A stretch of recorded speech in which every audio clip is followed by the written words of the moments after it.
Hi, it's Mr. Temba for DSC1520. We're doing Chapter 5, Differentiation Theory. Differentiation Theory, it's on page 55 of your study guide. So we'll start by explaining the slope. So we'll do this by using a simple equation of a straight line. The general equation of a straight line is given by mx plus c. And the slope in this general equation is defined by the coefficient of x, the number that is next to x, which is m. So your slope is m. And then we'll see, because this value, this coefficient of x here, your slope will have a huge impact in terms of the shape of your graph. Let's take one example whereby your slope is negative, minus x plus 6. Let's say you are given this straight line equation. So to see the impact or the shape of this straight line graph, let's just plot 3 points of the graph, and then you will be able to get the shape of the general shape of the graph. So let's take the first point. Let's substitute x by 1. Let's say x is equals to 1. X is equals to 1. So what is y? Y, you replace x with 1. So in this equation, you keep the minus sign, and then you put your bracket, and then you put 1. That is your x. X is 1 plus 6. The reason why I use brackets is sometimes you will be substituting with a negative number. So it's a good behavior to replace, to use brackets whenever you substitute, you do the substitution, so that if the value that you are substituting with is negative also, so then you will be able to multiply the negative and negative sign. So so in this case, 1 is positive, so it will be just minus 1 plus 6. So minus 1 plus 6 is 5. So y is equals to 5. When you put in this equation, when you put x is equals to 1, you get y 5. So this is a point. It's the first point. And the point normally is represented by using the x and y coordinates. X and y coordinates. So in this case, your x is 1 and y is 5. X is always on the left-hand side and y is always on the right-hand side when you represent your a point. And then let's take the second point, which is x is equals to 2. And then what is y? Y, using the same original equation, y is equals to minus into 2 plus 6. And this is minus 2 plus 6, which is 4. The second point is 2 is to 4. That's point 2. The third point, let's use x is equals to 3, which is our last point. And then what is y? Y is equals to minus into 3 plus 6. And this minus 3 plus 6, this is 3. So this point here is point 3 is to 3. 3 is to 3. So you can already see that the pattern, you can see a pattern here, because x is moving from 1 to 2. But y, so x is increasing, but y is decreasing. So that's why the slope, you have a negative. That's the impact of a negative slope. But anyway, let's quickly plot the graph, and then so to get a full picture. So this is the y-axis and this is the x-axis. Let's put the x points 1, 2, 3. The y-axis 2, 4, 6. 2, 4, 6. Let's plot the first point. The first point, x is 1 and y is 5. X is 1, and then y is just above. Okay, it's between 4 and 6.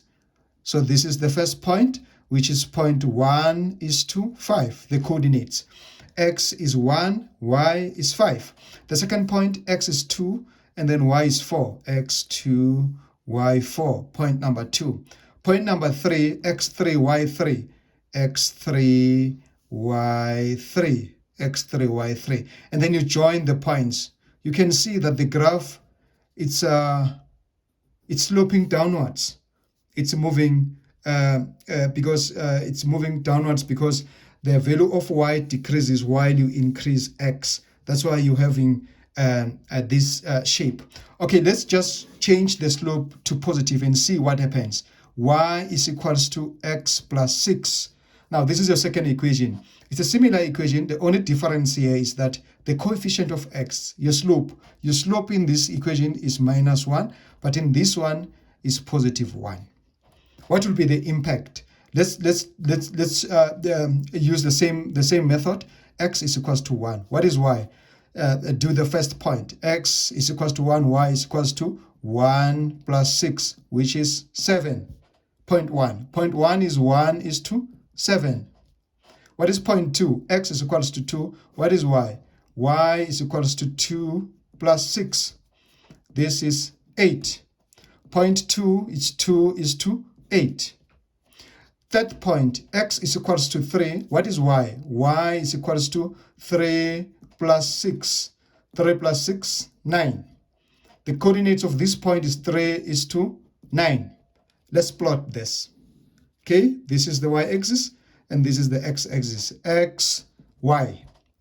1, 2, 3. 1, 2, 3.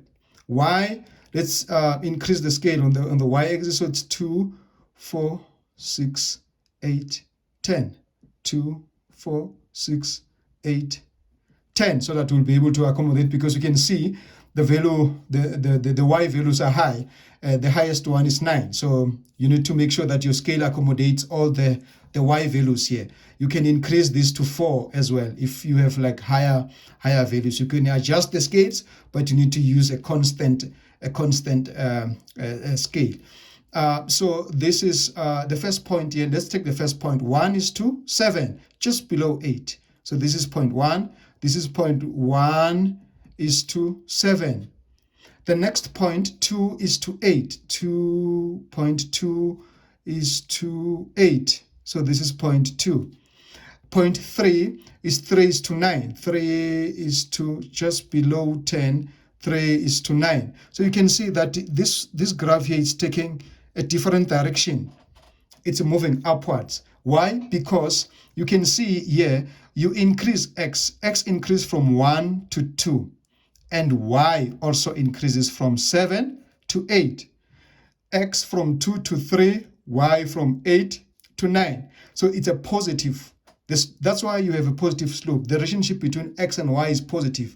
So, and then you will expect to get an increasing slope. Like the shape will look like this. So let's generalize this now. So when the slope is less than 0, what does less than 0 mean? Less than 0 means that the slope is negative. So when the slope is negative, the shape of your graph will look like this. So it will slope downwards.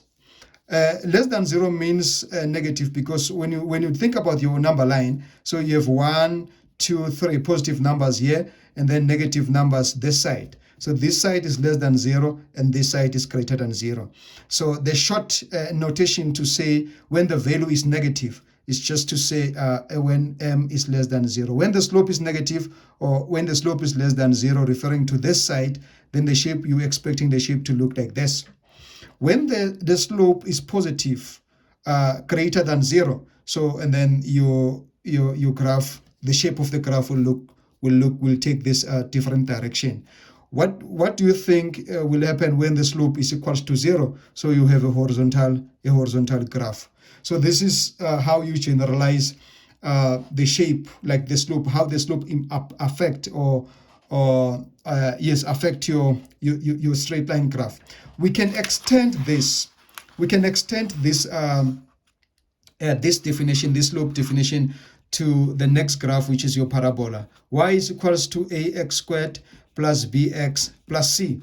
Y is equals to ax plus bx plus c.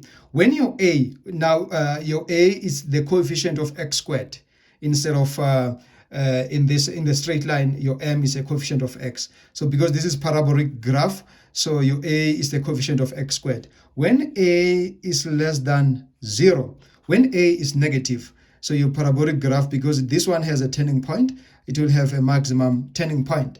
But when a is greater than 0, when a is positive, and then your parabola graph will look like this. The general shape of the graph you're expecting. You just look what is the coefficient, what is the number next to x squared. Is the number positive or negative? If the number is positive, you are expecting. If you get something else, then that means there's something wrong with your calculations.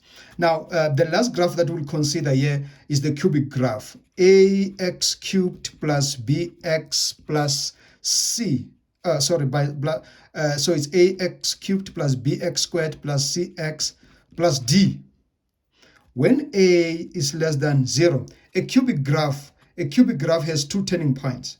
But when a is less than 0, when a is negative, so the first turning point would be the minimum turning point and then maximum. So it will turn minimum and then turn maximum. That's the shape of the graph. When a is less than 0, it's negative. But when a is greater than 0, so the graph will look like this. It will have a maximum turning point and then a minimum and minimum turning point. So the first turning point coming from the left-hand side will be maximum and then minimum. But when it's negative, it's minimum and then maximum. So that's the general impact or the general definition of a slope. And then in part 2 of this video, we'll explain how to use differentiation to generate or to find the value of the slope. How does a slope relate with a differentiation methods? Please watch the second video for differentiation. Thank you.